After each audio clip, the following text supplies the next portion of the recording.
Hello everyone, good morning, Radhe Radhe, जय श्री महाकाल। कैसे हैं आप सब? आई होप आप सब अच्छे होंगे और हम भी अच्छे हैं। तो आज है अनाया का ओटी का प्रोसीजर। तो हम लोग पहुंच चुके हैं हॉस्पिटल, क्योंकि हमें अर्ली मॉर्निंग बुलाया गया था। तो ये हो रहा है सुबह के 8:30 से 9 बज रहे थे और अनाया का अब एनवीएम चालू हो गया था। और यहाँ पे सिस्टर आ गई थी उसका ब्लड सैंपल लेने। सैंपल लेकर जाएंगे, फिर उसको लैब में भेजेंगे, फिर टेस्ट होकर आएगा, फिर पता रहेगा हमको कि कुछ काउंट्स वगैरह उसके बढ़े हैं या घटे हैं, क्या है कैसा है। उसके बाद फिर उसका प्रोसीजर होगा। ये जो उसके चेस्ट में लाइन लगी हुई है उसको रिमूव करना है आज, क्योंकि उस लाइन को लगे हुए 6 मंथ हो गए हैं। मिनिमम सितंबर में ये लाइन लगी हुई थी। उसके बाद अब ये लास्ट फरवरी चल रहा है। तो आप लोग खुद ही अंदाज़ा लगा सकते हैं कि कितना टाइम हो गया है। तो यहाँ पर हो रहा था सैंपल का कलेक्शन।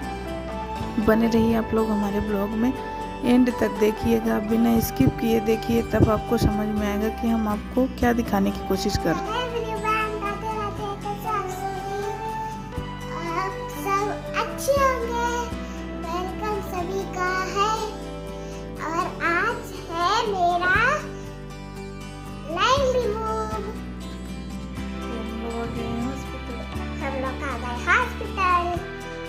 चलो चलते हैं। अभी मेरे को आधे घंटे यहाँ रुकना है, फिर मैं ओटी में चली जाऊंगी लाइन रिमूव करवाने। फिर मम्मी मेरे साथ ही जाएंगी, फिर मैं वहाँ से निकल के फिर मम्मी के पास जाऊंगी।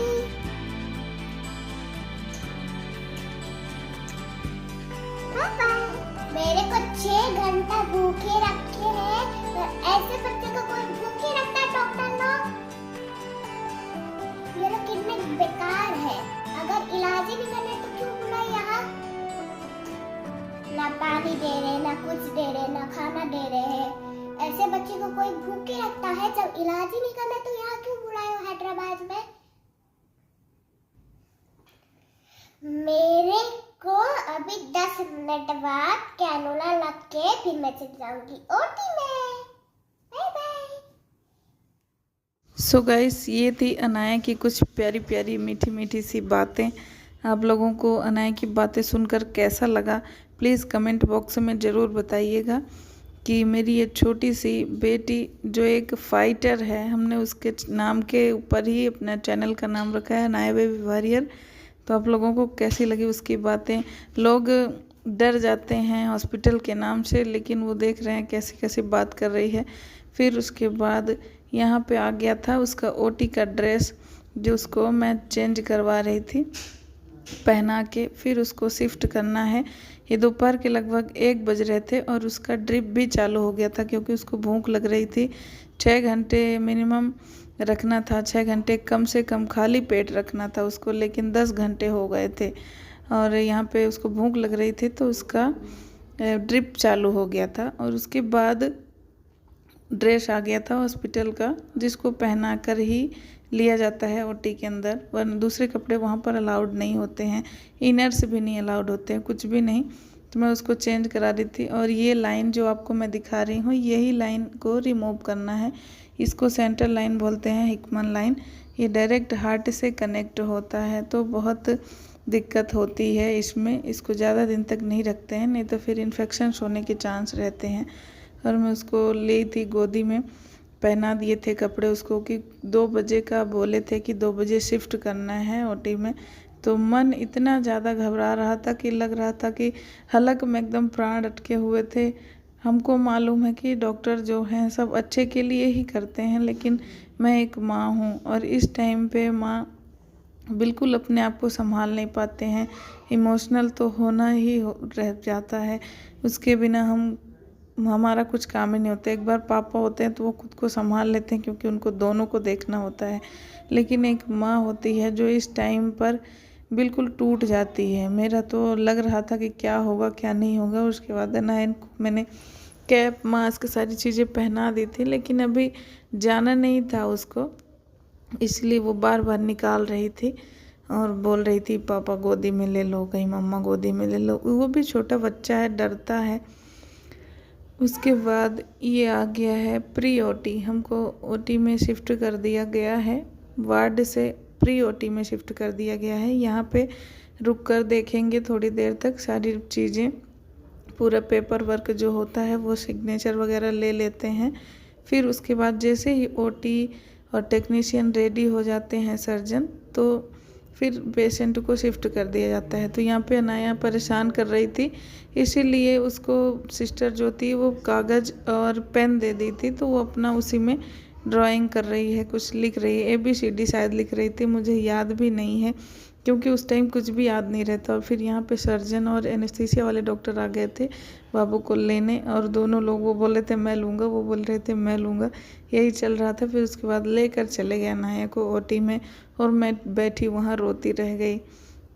फिर उसके बाद बाहर निकाल के लाए अनाया को। तो थोड़ा सा एनेस्थीसिया देने के बाद सांस लेने में दिक्कत होती है, तो उसको ऑक्सीजन लगा हुआ था, पर उसको होश आ गया था। तो वो देखिए कैसे हंस रही है, लेकिन हम तो एकदम घबरा जाते हैं। उसके बाद ये देखिए अनाया को शिफ्ट किया जा रहा है वार्ड में।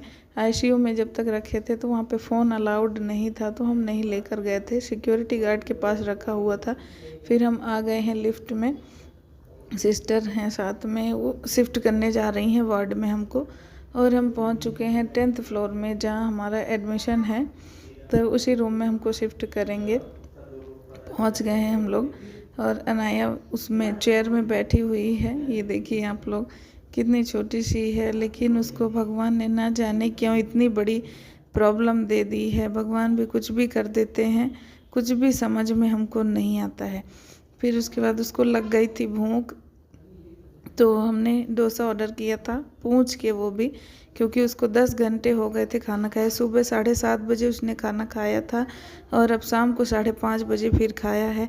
3 बजे आ गई थी ओटी से बाहर, तो तुरंत नहीं देते हैं। फिर उसको 4 बजे दिया गया था थोड़ा सा पानी चेक करने के लिए कि कहीं उल्टी वगैरह तो नहीं आती है।